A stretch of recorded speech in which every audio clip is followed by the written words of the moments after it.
Hey guys, what's up? It's Greg Srisavasdi with CinemAddicts. For this installment, this is an interview section of our feed. Every maybe once or twice a week, I will be putting up Eric Holmes's interviews, his recent interviews here on the CinemAddicts podcast feed. Again, the main one of every week is the reviews that me, Bruce Purkey, and Eric Holmes do, and that's usually posted for the regular feed every Thursday. But among other days, you will be treated to Eric Holmes' interviews if he has any during a given week. He had a lot the last couple of weeks, so it's good. You're going to have an extra interview section on your feed. First up is Eric's chat with Daniel André. He is the filmmaker behind this new movie called Running on Empty. André describes it as an anti-romantic comedy, and I agree with him. It centers on this mortician named Mort that's played by Kara Gilchrist, and he finds out that he's about to die. There's a certain technology where people, even though this movie is set in seemingly present day, people can actually find out their death day and date. So, which is a good thing, I guess, to some people. And he decides to do it because his fiancée, played by Francesca Eastwood, goads him into it or forces him to do it because I think it's something about house closing escrow or something like that. But anyways, they get it within the first several minutes of the story. She finds out she's going to live like another 60 years, and he's going to live, unfortunately, for less than a year. With that news, obviously, it depresses Mort, and he decides he needs to figure out how to proceed within the next year and live the best he can with his life. And well, what happens is his fiancée breaks up with him, and he decides to join a new dating service for people who have a very short shelf life when it comes to living. And from there, he goes on a series of dates and possibly meets a new friend and possible love interest in one of the employees of the dating service, played by Lucy Hale.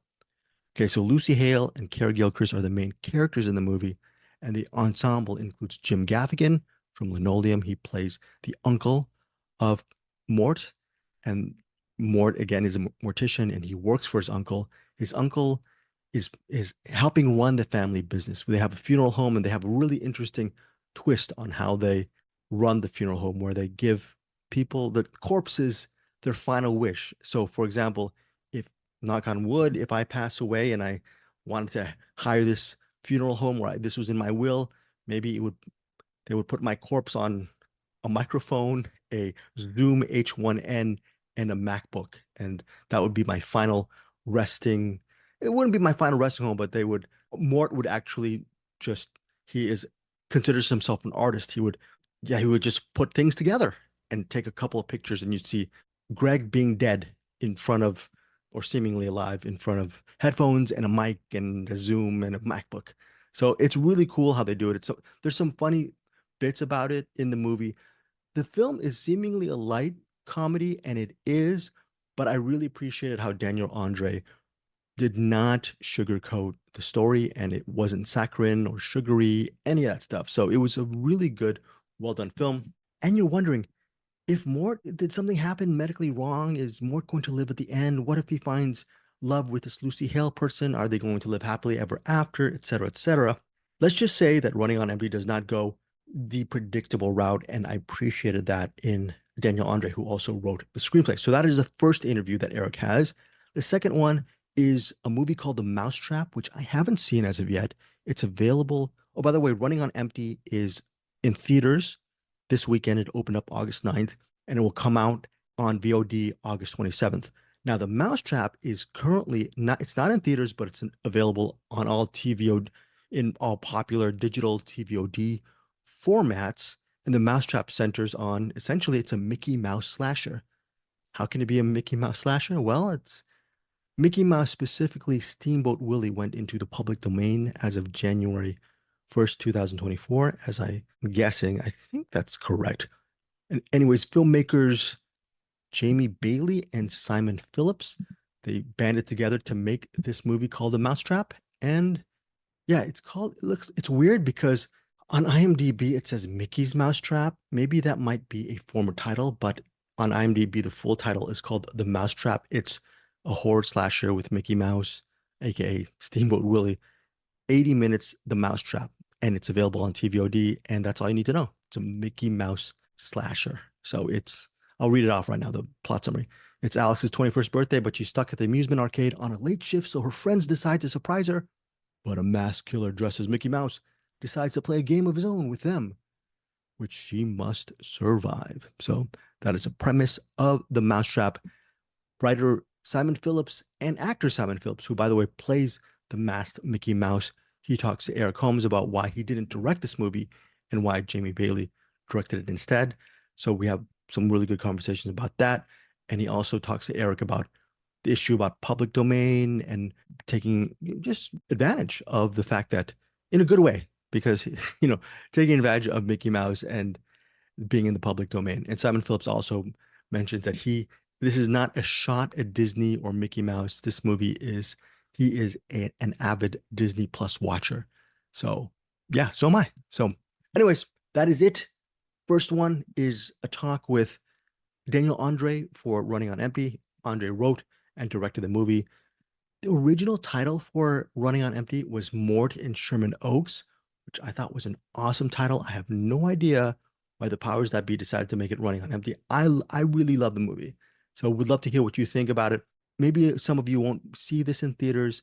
Me and Eric, we will remind you guys come August 27th that it will be on VOD, and would love to hear some more reactions to this film, because on Rotten Tomatoes, it got 17% from critics, and then the audience, they gave it a 100% so far. So it's a weird, just divergent, just absolutely night and day ratings. I haven't seen the Mousetrap ratings yet. Let me look at it right now before we get to the interviews, just so you guys get a little bit more of some extra information on what you're getting yourself into.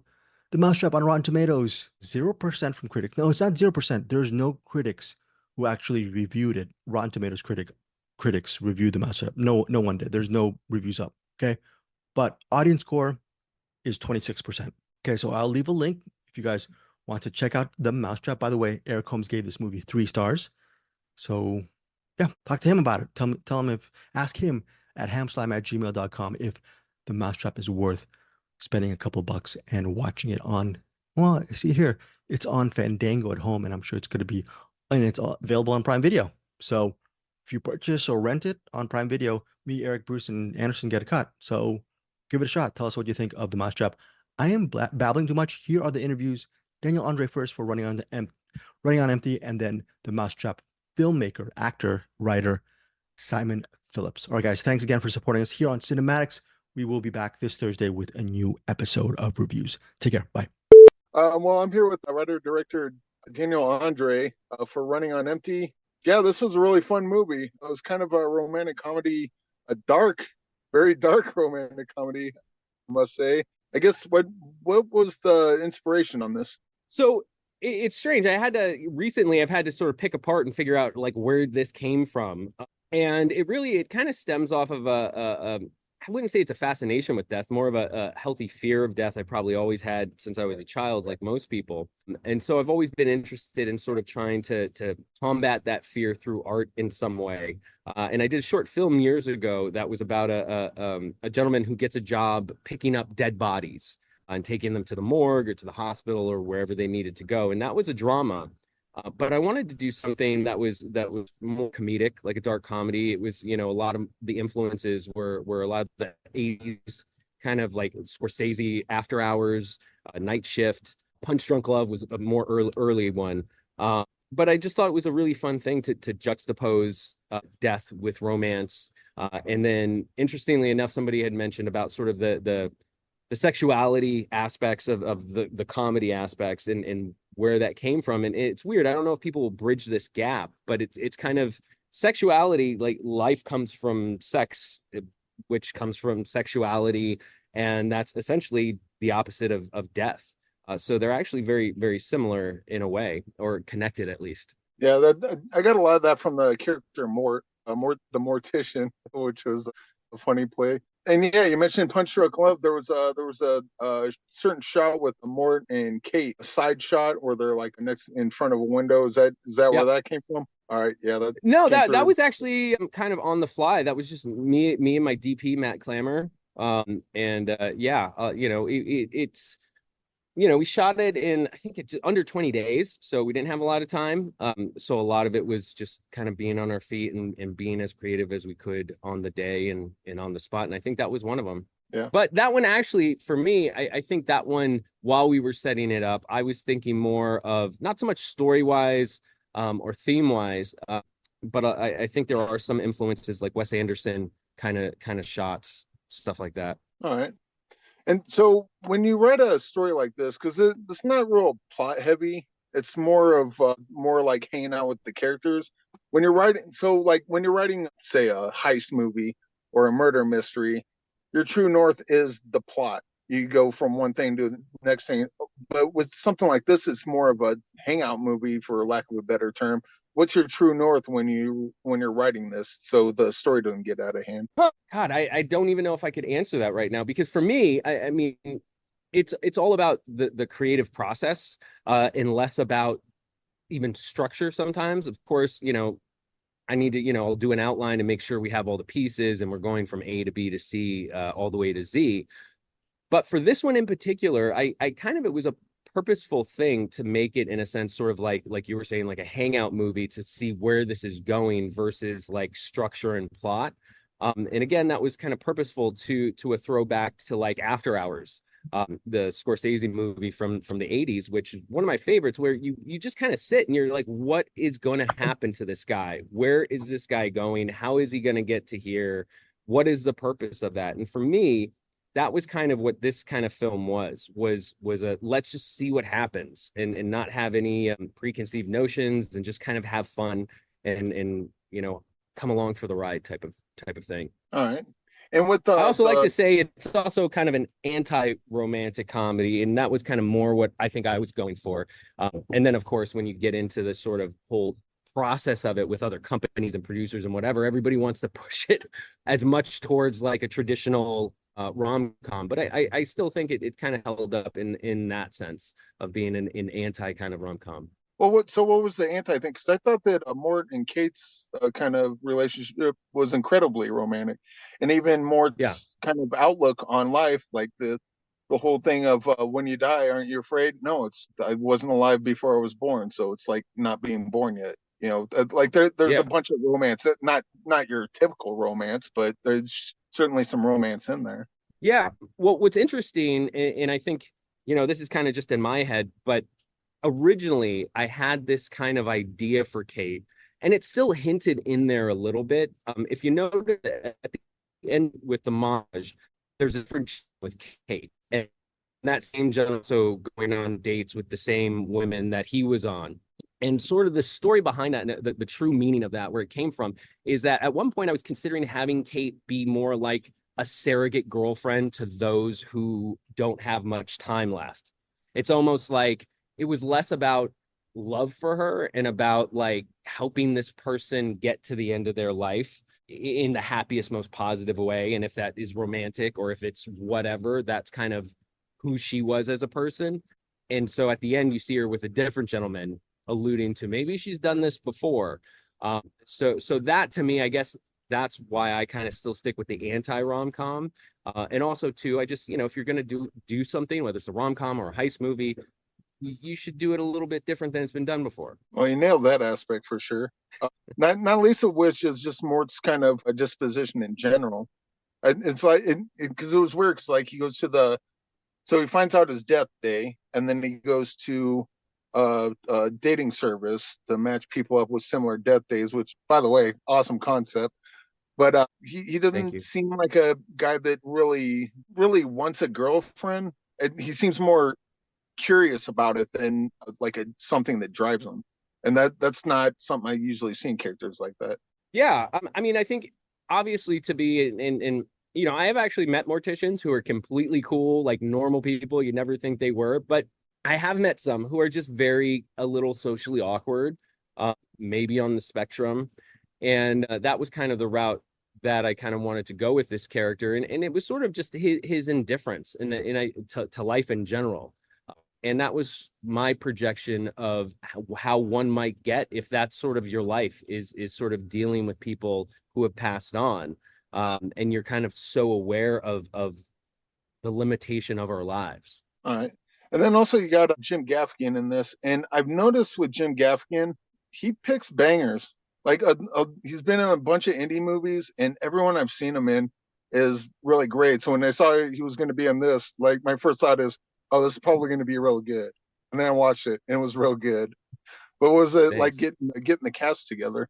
Kier was the first one who came on board, and it was just I think back then I had watched Atypical, and it just clicked. It was just I was just like, oh, that's Mort. And lucky for us, he read the script and really liked it, and then from there it just kind of snowballed. And Lucy was on early, and Jim actually came on a little later, which I was blown away. I was so happy and impressed. I mean, Jim.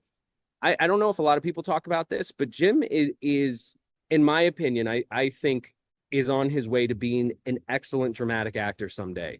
And even though this was comedy, Jim, out of the whole cast, was one of the ones who took it the most serious as far as, calling me up, asking me about the character, telling me about his ideas, which I don't think most people would expect, especially when somebody's coming from like the stand-up world. But he's truly just an amazing, dedicated actor. And I think we're only going to see a lot more really great things from him in the future. I would agree with that. One thing, last thing I want to bring up, and I looked at your IMDb, and I saw you have a ton of credits for digital camera mastering for IMAX. Worked on Yeah. Batman, Superman, Avatar, Fury Road, like a whole bunch of stuff. What is that? So essentially, cinema mastering is we work with the studios to essentially turn their film into an IMAX film. And so, like Chris Nolan, he'll shoot on both cameras. He'll shoot on IMAX and he'll shoot on 35 millimeter cameras. And so, for all the 35 millimeter footage, we have to essentially it's like taking a small res picture and blowing it up to 10 times the size. And so it's like this whole process, and we work with the studio and the director, and we put together the reels and the sound, and all the way until we built the final DCP. And so that was also a really good place, I feel, for me to sort of get some time and work around people like this. And you're just constantly watching reels and films over and over, and it was just such a good a good learning ground for me. All right. Well, I look forward to watching Running on Empty in IMAX. Yeah, But me too. yeah, Running on Empty comes out in theaters August 9th and VOD August 27th. And I hope everyone watches it. This is incredibly sweet and dark movie. That's not a combination you normally see, but I really enjoyed it. And thank you for joining me, Daniel. That's awesome. Thank you, Eric. I appreciate it. Found the buttons everywhere, and I got the right one. Cool. Well, I'm here with Simon Phillips, writer and star. Can I say that? That's not star of the Mousetrap. How you doing, Simon? I'm good, Eric. How are you? Oh, not bad. I saw the Mousetrap, so I'm doing real good. You saw good stuff. Yeah. So what get you started on this? This is, I'm guessing this has to do with the Mickey Mouse coming into the public domain the first of this year. That's a pretty good guess. Yes. Yeah. And is that what started this, or did this start as something else and then kind of develop into that? No. This is so we had this crazy idea to make a Mickey Mouse slasher movie, if you would. Like, I'm a big fan of the older slasher movies, so it started like that, and that's exactly what we did. Yeah. Do you have this kind of? I would say anyone that watches this stick around for the after the credits. I suppose there's other Mousetraps in the future. Are there? I haven't really followed the public domain. Are there other characters from that ilk coming into the public domain that you'd be able to? The next 10 years are pretty exciting. Yeah, like lots of just about every character you can think of comes into public domain over the next 10 years. So I mean, Superman comes into public domain in 2034. Batman 2035. The next 10 years of stuff is seeing a lot of characters, all of the Disney characters. Well, in the next few years will spill into public domain. So you're going to see more of these things for sure, because as it happens, we're in a very interesting period for what people will be able to do. So we can expect the Superman trap in 2035. Yeah, I mean, I'd love to make a Superman horror movie. To me, that would be really interesting. I don't even know what that looks like, but man, I'd love to give it a crack. Yeah. And what's your thoughts on public domain just in general? Because I know that Disney historically has kind of thwarted that. Like, Mickey Mouse should have been in public domain decades ago at this point, but it's Yeah, just now finally I think happening. Disney extended it as many times as they could. In fact, the last time they extended it, I think people were like, right, this can't ever happen again. Like sort of because it's just Disney changing copyright law, isn't it? Sort of, and they lobbied pretty hard for it. So, but the public domain is just interesting. We're in a time. This is new for us, right? All these things are owned in copyright, but now the world is moving so fast that we're about to see a resurgence of all this old stuff because it's all going to be people are going to be able to play with it and have fun with it in a way that they've never been able to do before. So it's just an interesting time. I like public domain. It's some stuff I think definitely for things that are 95 years old. I was like, yeah, I think it's time for it to come into public domain. Like, there's nobody still around 95 years later that created something. So it's definitely time for it to enter public consciousness. And Mickey Mouse I understand, is a hard one because he's just such an icon, such a global icon. It might be a tough one to let go of, but Disney still own the latter iterations of Mickey Mouse, so it's not that they've lost him; they've just lost the original one. Yeah, and they just say the argument is the creators should be able to make money off their properties, but like in the case with Superman, I think the creators got what, like $10, and it's been owned by corporations ever since. And that's the thing, like Walt Disney, it has long since passed away, sort of. So, and they go, well, it's his children. Well, it's not his children; it's his children's children, sort of. And obviously, they still benefit massively from being Disney, sort of. They're a huge, sort of family, and I think they've benefited greatly off of it. So I don't think this one little movie coming into public domain is going to hurt the Disney empire. I'm sure they don't care about us really, but it is the way it is. It's like, well, the creator has benefited. Walt Disney did benefit plenty off of Mickey Mouse, I'm sure. Yeah, and also like movies like this, and they had the Blood and Honey, the Winnie the Pooh one, Yeah. like they're fun movies, and they also kind of like, I mean, granted, you can legally do them, but also it feels kind of like a middle finger in the face of the corporation. Is like, ha, screw you can't do nothing.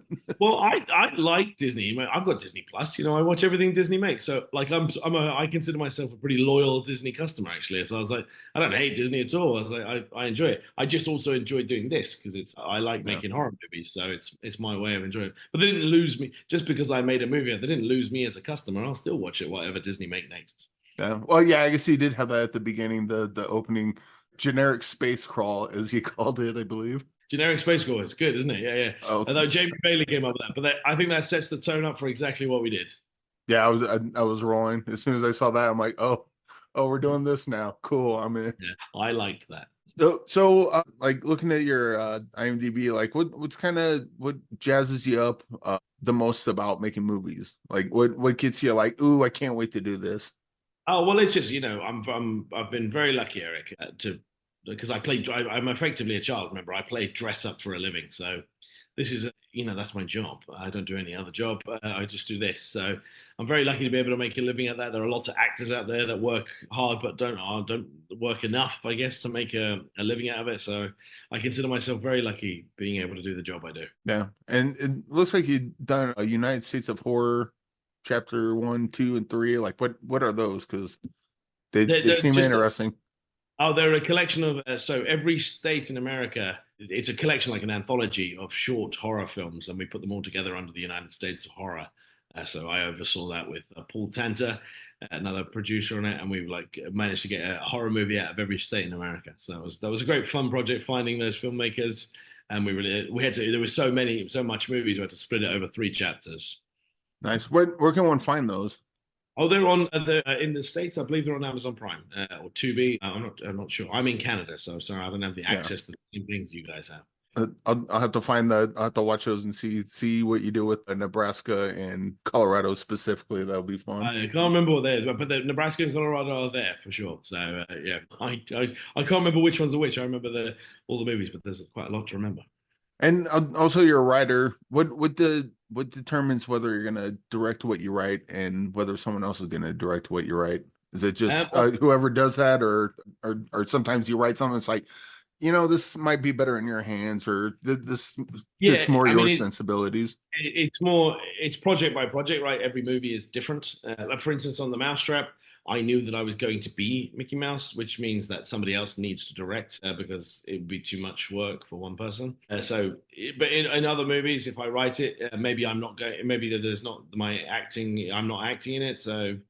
And then I would direct if that happens. But it's project by project. There's lots of things to consider on each project. So this one, we're having to partner up with Jamie Bailey. He really got the idea. When I told him the idea, he loved it. He was like, "This sounds great. It sounds ridiculous." And I was like, "It's a crazy idea." And I was like, "Let's make it crazy. Let's just have fun doing it." And that's exactly what we did.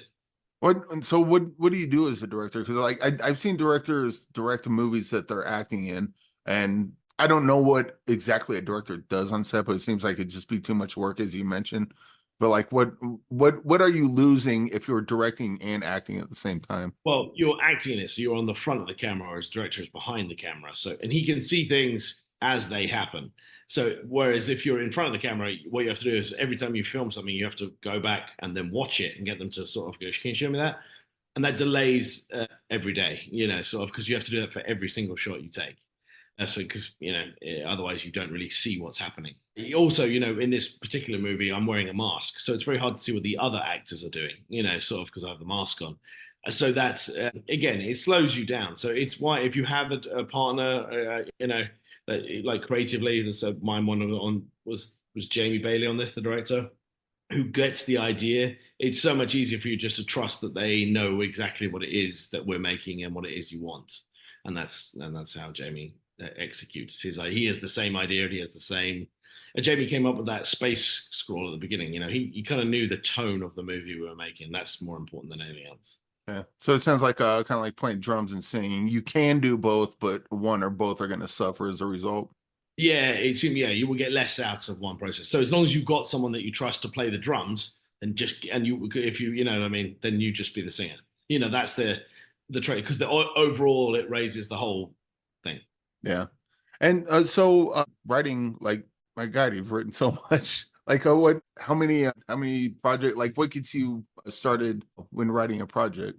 Do you like hired to write something, or do you write this on spec and then try to shop it out? Well, I mean, again, it's hugely different project by project. For instance, I can only talk about this one because this is the one in question. I had the idea for this one, so I wrote the idea down because I had the idea, and no one was asking for the idea.